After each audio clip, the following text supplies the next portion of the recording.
Hello, my friends. Welcome back for another Iwouldcampthat adventure.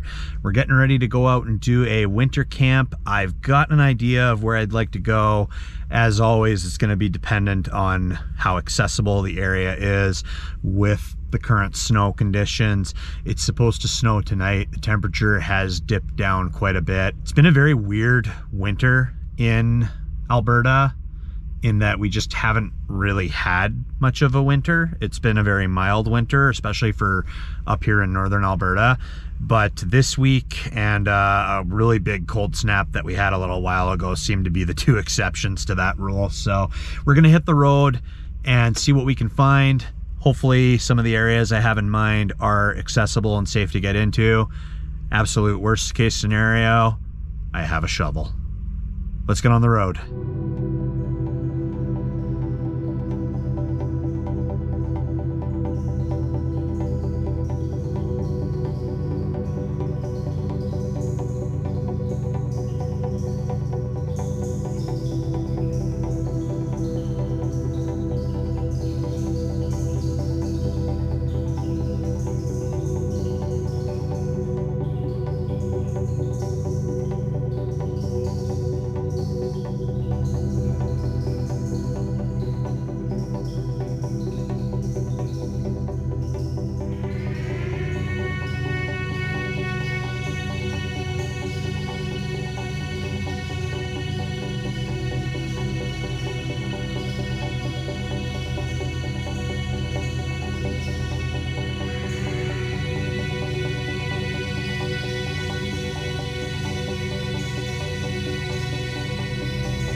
Well, this should serve our needs nicely. Just a nice little oil and gas outpost. It's been well taken care of, nicely cleared out. You can even see the grass poking out of the snow there. So no worries about getting stuck. It is expected to snow tonight. We're already losing light. Typical winter camping problems, especially up here in Canada. And the temperature is dropping. It is pretty chilly out here. So I'm looking forward to getting in the back and getting bundled up. Virtually no wind, which is always lovely. And given that this is an oil and gas spot, no signs saying that we can't be here. I've known a lot of people that hunt and such, that, you know, they'll do a quick overnight at these places. I mean, we are getting into the evening hours. I don't suspect any workers are going to be out here, but I mean, if anybody asks us to leave, we will respectfully leave, but I don't foresee it being an issue. Up in this part of Alberta, you see these literally everywhere. There's some that are still in service, like this one. And then you even get ones that have been abandoned and just have not been removed. They're just left there to rot and succumb to time. So I don't have too much planned tonight. Like, it is pretty cold. Dinner's gonna be pretty simple tonight. I just gotta move some things to the back, and the sleep space is a bit of a mess, so clean that up a little bit. I'll meet you folks in the back. One little winter camping hack that Rita and I like to do, because we've got the 3 12-volt ports just right by the back of our box there on the driver's side, is we plug in a 12-volt blanket. We had to get a new 12-volt blanket. We had a red one before, and it unfortunately bit the dust recently and stopped working. So we got this one. This is actually its first time going out for a camp, so we're breaking records for this guy here already. But yeah, no, he's nice and toasty, and when you're doing winter camping, especially up in Canada, it is lovely to come in and have a toasty 12-volt blanket. You can at least sit down and not feel like your butt is freezing off right from the get-go.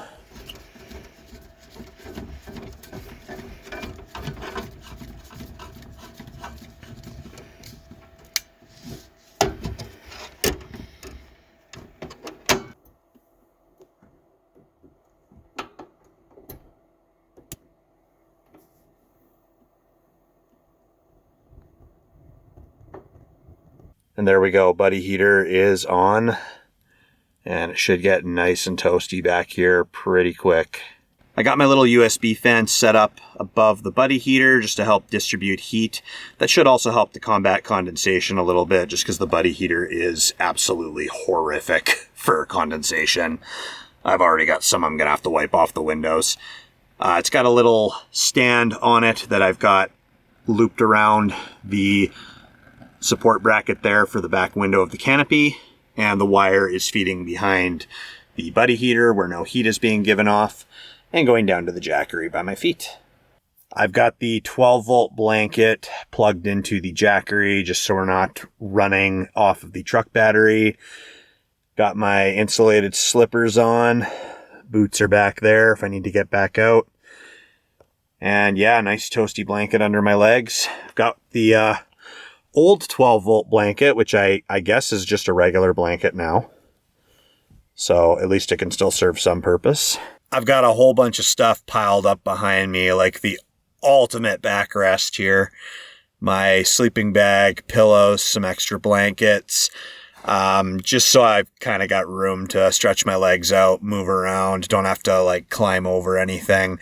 I love our bed back here, but with it taking up the entire space back here, oftentimes, especially in the winter when you've got all the extra blankets and sleeping bag and stuff, you're kind of just climbing over things. So it's nice to just have everything cleared out.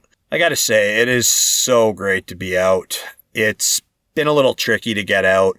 Like I said, we didn't have much of a winter this season. I do enjoy my winter camping, and it's like, and fall is one of my favorite times to get out. After we finished our Crow's Nest Pass series, I've been out a few times, just not as consistently as I normally would. And the reason for that is, I have been doing a lot of editing. When we do a huge series like our Crow's Nest Pass series, it's a monstrous amount of editing. And not that I'm complaining, like I did it to myself, but, it's just a monstrous amount of editing. But I mean that in the best way possible. But one thing that I did do was there's a lot of overtime in my job. I could be working probably every single day if I really wanted to. There's guys I work with that do that. They'll do like 20-day stretches, shift work. I don't think I could do that anymore. I'm getting too old for that. But also, I wouldn't be able to get out and do stuff like this. When we got back from the Crow's Nest Pass trip in the fall, I actually picked up a lot of overtime for a few months. And the reason for that is it was just getting really, between work and the shift work and overtime and the year we had last year with all the difficult things that came up between my sister's death and the wildfire stuff and all that, it was getting really hard to find time to sit down and actually edit and get stuff out consistently. And plus, I go out of town sometimes for work, especially if I'm picking up overtime. Sometimes I have to go out of town for training, conferences or seminars, stuff like that. We have recertifications that we have to do as well, too.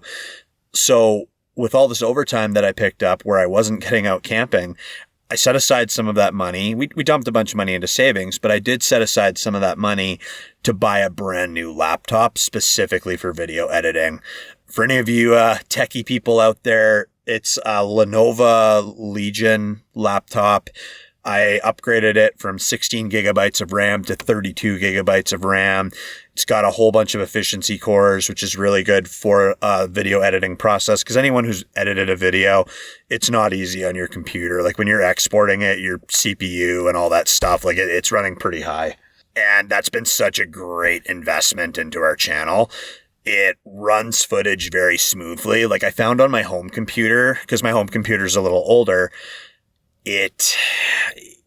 especially GoPro footage, when I was going into our editor and I was trying to review footage, it was so juddery. Like GoPro footage is rough. It's hard on a computer. Like it's really high maintenance footage. It's beautiful footage. It's great footage, but it's very high maintenance footage.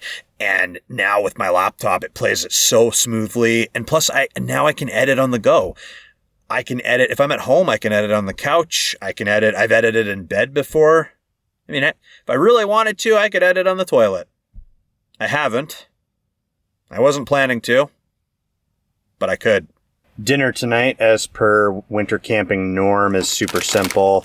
Just got a couple of sandwiches, a bell pepper, and some walnuts. Oh, and some goldfish crackers. Huge thanks to Rita for helping me get that packed up there. And I've also got some homemade chicken noodle soup in this thermos here.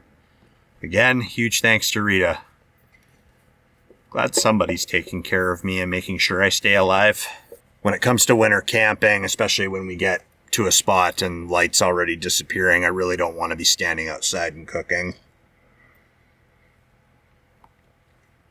Oh.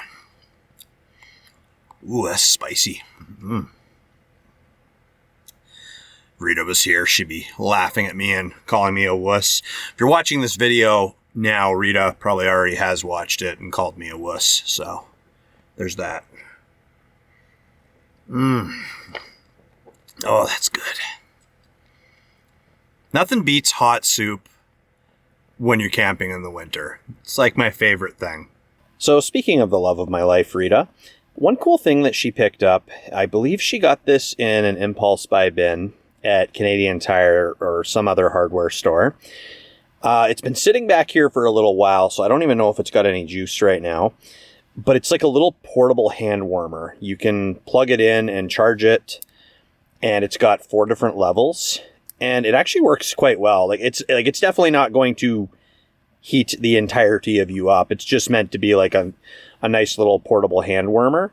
But yeah, you can just set it to different levels. It does make kind of a little buzzing noise, I find, especially if you have it on like really high. It'll make kind of like a little buzzing noise, like a bug or something. I like I said, Rita picked it up at a hardware store in the impulse buy bin. So I don't even know what it's officially called, but I just refer to it as the pocket hand warmer or the portable electric hand warmer.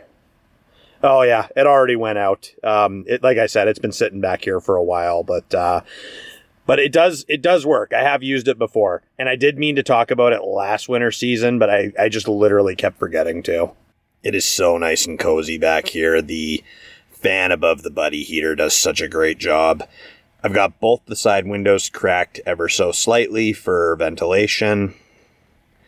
And I don't even have a blanket on me right now.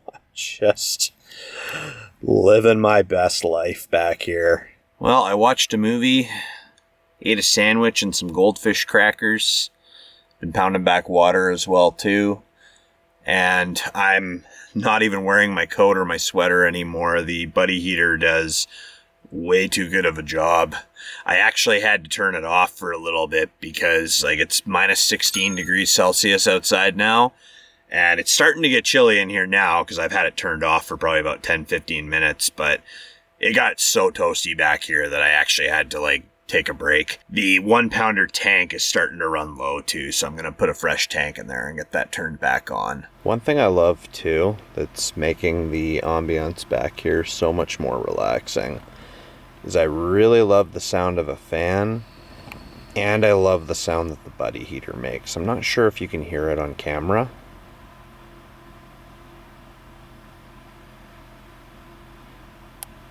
I hope you can. Yeah, just like the hum of the fan, the noise the buddy heater makes. I find that super relaxing too. I always enjoy my white noise. Rita really likes it dead silent when she's back here, but I like my white noise. Well, there we go. Fresh tank in the buddy heater, and it's gonna get nice and toasty back here all over again. It's been such a chill night. Have not been up to much. Watched a movie. Just been enjoying being out. It's pitch black outside now. I've heard one more vehicle go by the entire time I was watching the movie. It's just so still out here. There's been the odd, gentle little breeze that's come through, but otherwise, yeah, super quiet out here. Been trying to stay on top of the condensation thing as much as I can with the buddy heater. I usually bring an old ratty towel or something along those lines, a rag, just so that I can try to wipe that off the windows. That is one of the biggest downsides to a buddy heater, is just that it does cause a lot of condensation. And I gotta say, this new 12-volt blanket has been really good. I think I actually like it better than our old one. Like, our old one was okay, but I just found it didn't really heat up as much as I'd like it to. But this one's actually pretty toasty. Like, I haven't even broken out my winter sleeping bag yet. I mean, I've had that running constantly, other than the short little break we took. But this has been lovely. And the Jackery's being a trooper back there and making all this possible. One thing I did notice earlier with this heated blanket, it's not doing it now, but I noticed that the amount of watts that it was using, like right now it's using about 55 to 56 to heat up, which is, anything with heat is going to be a real power sink on your battery. But one thing I did notice while I was watching my movie is that this blanket, once it reaches like its peak temperature, it stops drawing power and then seems to kind of allow itself to cool back down. And then once it hits a certain point, it seems to start drawing power again. This is the second 12-volt blanket I've ever owned. The one I had before, it would just go full ham and just keep drawing and drawing until the Jackery was completely drained dry. Like, there were no breaks, there were no refractory periods where it would just stop. I saw this blanket on Amazon and I bought it. I admittedly didn't read a lot of the specs on it, but that'd be cool if it does have some kind of built-in mechanism where it detects that it's too hot and then kind of just stops, preserves power. Yeah, there we go. The heated blanket underneath the sleeping bag is about as hot as it can get. So now it's stopped drawing as much power as it did before. I don't think it's drawing any power. I've got 4 watts of output as opposed to 55, but I do have the USB fan still running above the buddy heater to help distribute heat. And I've also got my portable earbuds, the little case that they rest in and charge. It's a little low on battery, so I've got it plugged into my AC port right now. Jackery's sitting at 80%. Oh, and look at that. The blanket just started taking power again. So yeah, no, it seems to intermittently draw power and then stop drawing power. That's interesting. My old blanket didn't do that. While I'm warming up the inside of my sleeping bag here and letting the buddy heater run and the 12-volt blanket, I'm gonna watch the other movie that I downloaded, and then I think I'm gonna, if I even get through the whole thing, gonna call it an early night and go to bed. And here's to hoping I stay nice and warm tonight. Chat with you in the morning, folks.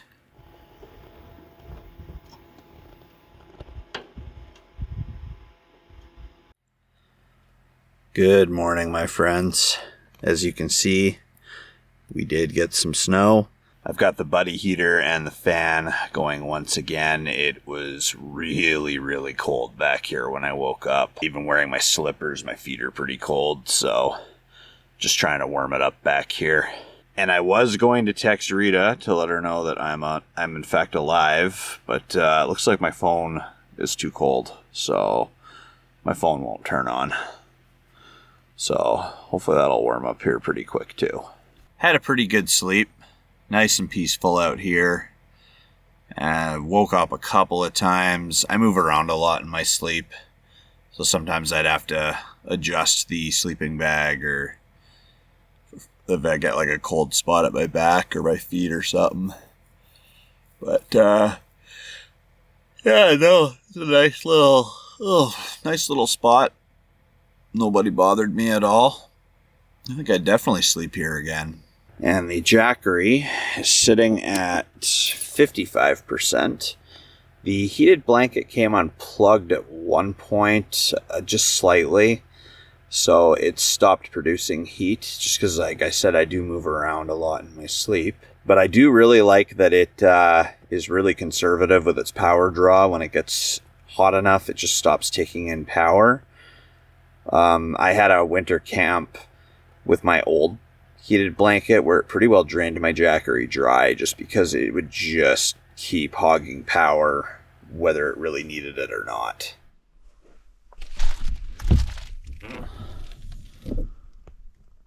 Oh yeah, it came down pretty good out there.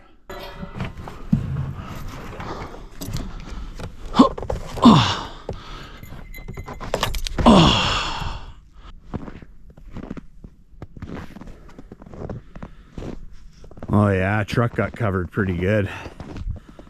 Not a crazy snowfall, but definitely a yeah, just a wet, soft snow. And still virtually no wind. That still blows my mind. Like, I lived in southern Alberta for a long time, and the wind down there was always horrendous, but you just get this still, peaceful, little to no wind up here where we live. Great for recording too, because then less wind contamination in your videos. But I am gonna get some stuff moved back up to the cab, and it's gonna be time to head back home. It was just the one-nighter tonight, but we'll get out for another adventure here soon. Thank you for joining me on this chill, relaxing winter camp, and I hope you folks are having a great week. We'll see you all next time.